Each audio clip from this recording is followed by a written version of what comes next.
Salut tout le monde, j'espère que vous allez bien. Ouais, ça fait super longtemps. Et puis surtout, au-delà de faire super longtemps, je suis tout sauf régulier. Voilà. Ouais, ça fait super bizarre de refaire une vidéo sur cette chaîne. Là, je suis en train de tourner la vidéo. Dites-vous, je sais même pas si je vais la mettre. Mais je vais essayer de me forcer de la mettre. Même si cette chaîne a manqué de régularité ces 4-5 dernières années. Je vais me forcer de la mettre parce que ça me plaît de faire ça. Et en fait, j'aimerais bien faire une petite rétrospective de tout ce qui s'est passé parce qu'il s'en est passé des choses. Et pour le coup, j'aurais tellement voulu vous emporter avec moi et vous montrer, mais j'ai pas 6 bras, j'ai pas 2 cerveaux, et les choses, il fallait que je les fasse correctement. Donc du coup, il a fallu que je fasse des choix à certains moments. Et comme vous avez pu le voir sur cette chaîne, si j'ai arrêté les vidéos, c'est que ça, je pouvais plus le faire. Déjà, je vais commencer par me présenter pour toutes les personnes qui me découvrent. Moi, je fais des vidéos depuis peut-être 2014-2015, et cette chaîne YouTube, je l'ai créée en 2017 et j'ai commencé à faire du contenu en 2017 sur cette chaîne dans l'optique d'être super sérieux. Et je me rappelle qu'à l'époque, bon, donc 2017, moi j'ai 17 ans, je suis né en 99 mais en fin d'année, et à 17 ans, ça faisait déjà très longtemps que je faisais des vidéos sur YouTube, mais c'était très bateau et c'était souvent du copier-coller. Et je me souviens très bien avoir créé cette chaîne en 2017 en me disant, là Samy, celle-là tu la gardes, t'arrêtes de créer 300 chaînes, de changer à chaque fois, de faire une chaîne Call of Duty, une chaîne Minecraft, etc. Celle-là tu la gardes et t'es super sérieux dessus. Ça n'a jamais été dans l'optique de vivre de YouTube parce que en 2015, quand je faisais des vidéos, c'était très rare les gens qui vivaient de YouTube, et je crois, si je dis pas de bêtises, même que les gens ne le disaient pas et certains youtubeurs ne le savaient pas qu'ils pouvaient monétiser leurs vidéos. Donc ça n'a jamais été dans un but de gagner de l'argent, mais plus dans un but de... C'est quelque chose qui m'a attiré et qui est ancré en moi et dont je ne peux me passer. C'est-à-dire que tout ce que j'ai fait dans ma vie, même les périodes où j'ai été absent sur cette chaîne, j'avais envie de le filmer et j'avais envie d'en faire une vidéo YouTube. Quand je pouvais pas, c'est que je pouvais pas. Quand je peux, comme maintenant, bah c'est que je peux et je me régale et je le fais. Et j'envoie une vidéo par jour, des gameplays, je trouve des trucs, je fais des vlogs, des unboxings, etc. À un moment, ça a pris. À un moment, ça a pris, je crois, vers 2019, un truc comme ça, ou un petit peu moins, sur une vidéo bête, une vidéo, je me rappelle que j'avais pas envie de faire. C'était à la période où je faisais une vidéo par jour, et celle-là, j'avais pas envie de la faire. Elle faisait peut-être partie des seules vidéos sur cette période où je faisais une vidéo par jour, où je me suis dit non, elle est nulle, j'ai pas envie de la faire. J'étais en train de la monter, je me disais non, elle est pas folle. Et en fait, celle-là, elle a pété. Et elle m'a fait péter toutes mes autres vidéos, et elle a commencé à me créer une communauté, et c'était trop bien. Et je suis hyper nostalgique de cette époque, et même des fois peut-être un peu trop, dans le sens où j'ai envie de refaire des vidéos pour redécouvrir cette sensation de partager avec la communauté qui s'est créée, etc. Sauf que c'est plus possible, puisque cette communauté n'existe plus, puisque après ça, j'ai arrêté. Alors, ne cherchez pas, il n'y a aucune raison. La première fois que j'ai arrêté, il n'y a aucune raison. J'étais encore jeune, je comprenais pas ce que j'étais en train de faire. J'ai juste arrêté et j'ai fait d'autres choses dans ma vie. Maintenant, aujourd'hui et ces dernières années, si je suis absent, c'est juste parce que je fonctionne sous opportunité, entre guillemets. C'est-à-dire que je vais prendre les opportunités qui me paraissent les plus intéressantes dans ma vie. J'ai plus 17 ans, j'ai plus 18 ans, et moi j'ai arrêté l'école très tôt, j'ai pas de diplôme, j'ai rien. Il faut que je me débrouille. Dans la vie, quand tu fais des choses, quand tu crées des choses et quand tu proposes des choses, il y a des opportunités qui vont se présenter à toi. Il y en a certaines qu'il ne faut pas prendre, il y en a d'autres qu'il faut mesurer, modérer, et il y en a d'autres où il faut se jeter. Si je suis ici, on est à Bangkok, dans le centre de Bangkok, dans un hôtel que j'aurais payé 200 € la nuit en France. Et aujourd'hui, je vous parle, c'est tout frais payé. Quand je vous dis ça, c'est tout frais payé par la personne pour qui je travaille. C'est parce que je pense avoir saisi les bonnes opportunités. Et pour le coup, cette opportunité-là qui m'a permis d'être là aujourd'hui, actuellement, je l'ai même pas prise et j'ai sauté dedans, les yeux fermés. Parce qu'il y en a certaines, j'estime que faut pas trop réfléchir. Parce que si tu commences à trop réfléchir, tu vas pencher vers une idée où tu te dis l'opportunité elle est moyenne, alors qu'en réalité si tu sautes les yeux fermés, tu n'auras pas grand chose à perdre, et en réalité l'opportunité elle sera incroyable. C'est la deuxième fois que j'ai la chance de venir en Thaïlande, tout frais payé, pour filmer un boxeur qui aujourd'hui est mon ami, Elias Abdelali, dans une organisation de malades, le One Championship. Vous l'aurez compris, la vidéo par contre, je l'ai jamais quittée. C'est juste qu'à un certain moment dans ma vie, il a fallu que je fasse un choix entre la vidéo pour de la prestation et des vidéos sur YouTube pour moi-même qui peut-être un jour pourront me rapporter s'il y a trop de facteurs à prendre. Il y avait trop de facteurs à prendre alors que de la vidéo de prestation, euh, bah, c'était plus simple. Quelqu'un a besoin d'une vidéo, tu factures, tu fais ta vidéo et basta. Et puis t'en as une, deux, trois, quatre, cinq et au final tu finis par gagner un salaire, vivre et pouvoir être autonome, etc. Enfin, je vais pas vous raconter comment la vie ça fonctionne. Aujourd'hui j'ai 26 ans et 26 ans, je vais pas être chez mes parents, leur demander de tout payer et ça depuis un très très long moment je l'ai plus fait et je ne vais pas le faire. Soit tu travailles dans un job qui te plaît pas et tu serres les dents et il y a beaucoup de gens qui font ça et je dénigre pas, c'est normal, c'est la vie, c'est comme ça. Soit tu en as décidé autrement, tu prends des risques. En tout cas moi c'est comme ça que je le vois de mon point de vue, j'en ai décidé autrement, j'ai pas voulu faire ça, j'ai pris des risques parce que c'est des risques à prendre quand même, il y a certains mois où c'est rêche de malade, il y a des mois où tu as la goutte au front, mais par contre après tu vis des choses que tu n'oublieras jamais dans ta vie et des choses qui potentiellement vont t'ouvrir d'autres portes et d'autres opportunités que quelqu'un qui a un salaire et un CDI n'aura jamais. Ça, ça fait un peu vidéo de développement personnel, alors que pas du tout. Ouais, j'ai beaucoup de choses à apprendre encore et j'ai beaucoup de choses, beaucoup d'axes à améliorer. Là, je vous parle que de mon point de vue, ma POV de ce qui s'est passé pour les autres axes. Le reste, j'ai beaucoup de choses à améliorer, je reste un humain, je fais des erreurs comme tout le monde et je suis pas parfait. Un truc qui me tenait à cœur aussi que je voulais faire dans cette vidéo, c'était vraiment quelque chose de très important et je voulais vraiment le caler dans la vidéo. Alors peut-être pas au début parce que ça aurait peut-être fait un petit peu plus harnichard, le mec raconte sa vie, etc. Alors que pas du tout, ne le prenez pas comme ça et je demande la pitié et la peine de personne. Vraiment pas. Je voulais juste vous raconter que effectivement oui, la vidéo j'ai jamais lâché, il a juste fallu que je fasse un choix, de la vidéo sur YouTube ou de la vidéo en prestation. Mais la vidéo sur YouTube en 2017 elle arrivait à un moment où je commençais à tomber malade, c'est une maladie neurologique et à ce moment là c'était la merde. J'ai du mal à décrire ce passage là de ma vie parce que c'était horrible, c'était affreux, tous les adjectifs les plus négatifs que vous avez, voilà, vous les mettez dans un bocal et c'était cette période-là. Mais le truc c'est que j'ai jamais eu la prétention de vouloir attirer les gens avec ça. En fait, j'ai toujours eu très peur que si j'en parle sur YouTube, j'attire les gens avec ça pour un capital sympathie ou un capital de peine, de pitié. Ok? Donc voilà, je le dis avant de commencer cette histoire parce que pour moi c'était important de vous le raconter. Voilà.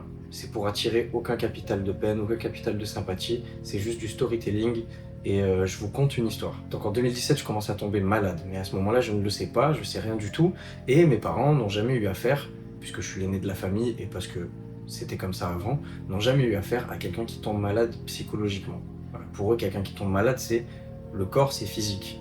Psychologiquement, c'est physique aussi, c'est dans le cerveau, c'est neurologique. Mais vous m'avez compris, c'est quelqu'un qui tombe malade, c'est qu'il tombe malade parce qu'il a une grippe, ou alors il s'est cassé quelque chose, il s'est fait mal, il a une plaie. Donc à ce moment-là, moi je le sais pas. Et comme j'ai eu une éducation plutôt à la dure, voilà, tu racontes pas trop ta vie, tu racontes pas tes sentiments, ce que tu penses pas, ce que t'aimes pas, je dis rien à personne. Et cette chose-là, ça a été une très grosse erreur de ma part, mais avec du recul aujourd'hui, je m'en veux pas parce que j'aurais jamais pu le savoir. Si on retourne en arrière, j'aurais fait exactement la même chose. J'avais pas les armes, j'avais pas les outils pour faire autrement. Je laisse traîner. Et en fait, en laissant traîner cette maladie, elle s'est aggravée, et c'est devenu irréversible. Passé un moment, mes parents, et je leur en veux pas encore une fois, et c'est une réaction normale, et peut-être que j'aurais fait la même chose si j'avais eu les mêmes connaissances qu'eux à ce moment-là. Mes parents me faisaient la guerre parce qu'ils pensaient que je voulais plus aller au lycée, que je voulais plus sortir dehors, etc. En gros, je vous explique, la maladie s'était tellement aggravée que du matin jusqu'au soir, j'étais mal. Quand je partais manger dans la cuisine, il fallait que tout le monde mange et moi je partais manger dans le noir. Je pouvais pas sortir dans mon jardin, c'est-à-dire que je pouvais pas sortir dehors, mais au-delà de dehors, je n'arrive même plus à sortir dans mon jardin. Enfin bref, toutes ces choses-là. Il y a deux choses qui m'ont fait énormément de bien à ce moment-là. Ou du moins en fait mon cerveau était plutôt en pause à ce moment-là et ça, ouais, voilà, ça me faisait du bien tout simplement. C'est de faire du sport. J'ai commencé le sport, alors petite anecdote très rapide dans l'anecdote, j'ai commencé le sport grâce à One Punch Man. Quand j'ai vu son entraînement, j'ai dit vas-y, je vais commencer à le faire. Voilà, petite anecdote. Et la deuxième chose qui me faisait énormément de bien, c'était de faire des vidéos sur YouTube et des lives sur YouTube aussi. Parce qu'à l'époque, je faisais des lives aussi sur YouTube et sur Twitch. Ça a été les deux choses dans ma vie à ce moment-là qui me faisaient beaucoup de bien. Et c'est peut-être pour ça aujourd'hui que j'ai une nostalgie tellement puissante de cette époque-là. Parce que j'en ai un souvenir de, je lance la caméra, je fais ma vidéo YouTube et waouh, je suis dans mon petit monde, je suis dans mon petit cocon. Et presque, Aujourd'hui, à 26 ans, j'ai l'impression de regarder mes souvenirs, j'ai l'impression d'imager mes souvenirs et de regarder quelqu'un d'autre. Quelqu'un d'autre dans sa petite bulle qui est bien, qui est confortable à ce moment-là et qui passe du bon temps pendant un petit 1 heure, 2 heures, le temps de faire de la vidéo, puis de la monter et de la mettre en ligne. Voilà comment les choses se passaient à l'époque. Peut-être que ça se voyait dans les vidéos, peut-être que ça se voyait pas, j'en ai aucune idée et j'ai jamais réellement voulu le cacher, ça n'a jamais été mon intention. Donc voilà, c'était une petite aparté que je me devais de vous faire parce qu'aujourd'hui j'ai atteint une maturité et une présence d'esprit sur ça qui fait que j'en parle très naturellement, même si ça a été une galère sans nom. Hein. Et je tiens à dire que voilà, pour toutes les personnes qui se sentent mal, qui sont malades, etc., ne lâchez rien parce que ça va finir par s'améliorer. Et il va toujours finir par y avoir des axes d'amélioration, c'est sûr et certain.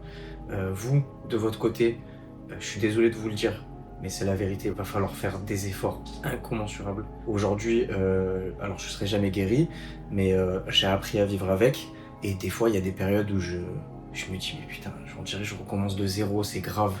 Et en fait non, je recommence pas de zéro, c'est des phases. Et ça, on m'avait déjà prévenu, la psychologue me l'avait déjà dit depuis très longtemps. Elle a dit attention, Samy, il va y avoir des phases, ça va être des hauts et des bas. Et nous, le but, c'est qu'on travaille quand il y a des hauts et qu'on essaie d'atténuer le truc en mode ok, il y a des hauts, mais tranquille. C'est comme ça, il faut l'accepter. C'est très dur, c'est un gros travail. Ça peut vraiment le faire parce que quand je faisais des vidéos sur YouTube en 2017-2018, si quelqu'un m'avait dit tu vas réussir à partir de chez toi, prendre l'avion pour aller travailler, partir au Japon aussi en voyage, c'est carrément à l'autre bout du monde que je suis allé alors que je n'arrivais pas à sortir de mon jardin. Et pourtant, à l'autre bout du monde, j'ai peut-être fait une crise, 2 crises, mais ça allait. Ça allait. En fait, les crises qui me gâchaient ma vie pendant des mois à l'époque, c'est toujours les mêmes, elles n'ont pas changé, sauf que ça va. J'arrive à les gérer, ça descend très vite. Ça dure généralement une vingtaine de secondes. Je vais pas rentrer dans les détails parce que on peut parler des heures et des heures de comment faire et puis surtout parce que c'est très subjectif. Allez voir un professionnel. Si le premier professionnel que vous allez voir ça matche pas, ne forcez pas. Moi j'en ai vu plein avant que ça matche avec une personne qui m'a vraiment aidé, qui a trouvé des bons mots, des trucs qui m'aidaient vraiment, qui me faisaient avancer. Moi j'ai vu plein de gens qui m'ont pas du tout fait avancer et je me suis pas cassé la tête, j'ai pas pris 10 rendez-vous avec eux. Premier rendez-vous, ça marche pas, on s'en va. Voilà, c'était très important pour moi de vous en parler parce que comme je vous ai dit tout à l'heure, aujourd'hui j'ai 26 ans, je suis dans un mindset où ça me dérange absolument pas d'en parler. Au contraire, je me dis que au pire, il y a des gens, ça va pas leur parler, ils en auront rien à faire de cette information et ça fera un petit storytelling. Mais au mieux, il y a des gens qui vont pouvoir tomber sur cet extrait et sur ce que je vous dis, que ça va peut-être aider. Donc il y a que du bénéfice en fait dans ce que je dis et ok, peut-être que j'ai parlé, j'ai fait un monologue, mais c'est que du bénéfice. Que du bénéfice. Au pire, les gens s'en foutent, au mieux, j'aide les gens. Vous l'aurez compris, je vous garantis rien sur cette chaîne, je vous garantis pas une vidéo par jour comme je pouvais le faire à l'époque, ou une vidéo par semaine même, parce que, comme je vous disais tout à l'heure, je prends les opportunités qui me paraissent les plus intéressantes, mais il y a un truc que je peux pas éviter, c'est que, comme je vous ai dit tout à l'heure, encore une fois, et je me répète, je suis désolé, à chaque fois que j'ai fait quelque chose dans ma vie, j'ai eu envie de le filmer, et j'ai eu envie de faire une vidéo, j'adore ça. J'adore ça. C'est une sensation, je sais pas comment vous expliquer ça, j'adore ça. Donc, je vais quand même me forcer. Et aujourd'hui, je suis dans un cadre incroyable. On a fini de travailler, le documentaire est terminé. Là, c'est que des vacances jusqu'au 30. On est le 23. J'aimerais bien que vous m'accompagniez dans ce petit périple où je vais découvrir la Thaïlande littéralement parce que c'est la deuxième fois que je viens, mais en réalité, je viens pour le travail et j'ai pas vu grand chose à part un hôtel et des vestiaires et un stadium. Si c'est ok pour vous, je vous accompagne avec ce petit iPhone et on va découvrir la Thaïlande et j'espère que ça vous plaira. Ça va faire une petite vidéo vlog, ça va être incroyable, ça va faire des petits souvenirs et puis au moins moi j'aurais mis les choses au clair, j'aurais parlé un petit peu avec vous parce que ça me fait super plaisir de le faire. Et alors s'il y a des anciens qui regardent la vidéo, des gens qui sont là depuis 2017, les gars, je suis à la fois extrêmement désolé de ne pas avoir été régulier parce que on sait pas de quoi la vie est faite. Peut-être que j'aurais été youtubeur actuellement et peut-être qu'on aurait créé des liens encore plus forts, on aurait augmenté ces liens dans la communauté, etc. On aurait juste augmenté la communauté tout court. En réalité, passé un moment, je me suis pas trop pris la tête avec ça. Je me suis juste dit, Samy, écoute, avec les armes que tu as, il va falloir absolument que tu prennes juste les meilleures opportunités possibles. Et le pire, c'est que je vous dis ça comme s'il y en avait une liste de 10 devant moi, mais il n'y en a pas des 1000 et des 100. Et des fois, il faut vraiment aller les chercher, alors voilà. Oui, j'aurais voulu être youtubeur par exemple. Si c'est ça la question, j'aurais préféré 100 fois être youtubeur. Mais si c'était à refaire, je referais la même chose. Je vous cache pas que si aujourd'hui je fais cette vidéo et si je suis prêt à faire cette vidéo, c'est parce que avant ça, j'aurais pas dit ça. Il y a quelques mois, j'aurais dit non, si c'était à refaire, je referais pas la même chose, je ferais youtubeur, c'est 10 fois mieux, etc. Mais en fait, tu vis des choses comme ce que j'ai vécu ces dernières semaines avec Elias pendant que j'étais en train de le filmer. Je sais pas, c'est des sensations, c'est des émotions. Tu te dis, mais en fait, tu peux pas revivre là. Tu peux pas revenir en arrière et si t'as le choix et faire autre chose, c'est pas possible. C'est assassin de faire ça. T'as bossé, t'as trimé jour et nuit sans compter tes heures, etc. T'as essayé de faire les meilleures choses possibles et là, on te les rend. Et toi, t'aimerais que tu reviennes en arrière et supprimer tout ça? Non, c'est pas possible. Let's go l'équipe, on va profiter un petit peu. Un peu à la manière des vlogs que je vous avais fait au Japon où c'était catastrophique. Je venais de racheter une caméra, je l'avais super mal réglée, il n'y avait même pas la stabilisation activée, enfin bref c'était... Mais en tout cas c'est des souvenirs inoubliables. Je vous emmène en Thaïlande. C'est pas moi qui a fait le programme, donc si ça vous plaît pas, etc. Nos problèmes, c'est pas moi qui a fait le programme, moi je suis en touriste. Moi j'ai fini de travailler, je suis en big touriste. Allez, il est 9h50, toutes mes affaires sont prêtes, je vais descendre. Parce qu'il faut qu'on rende l'hôtel, tout l'hôtel entier, il faut qu'on le rende, le check-out quoi.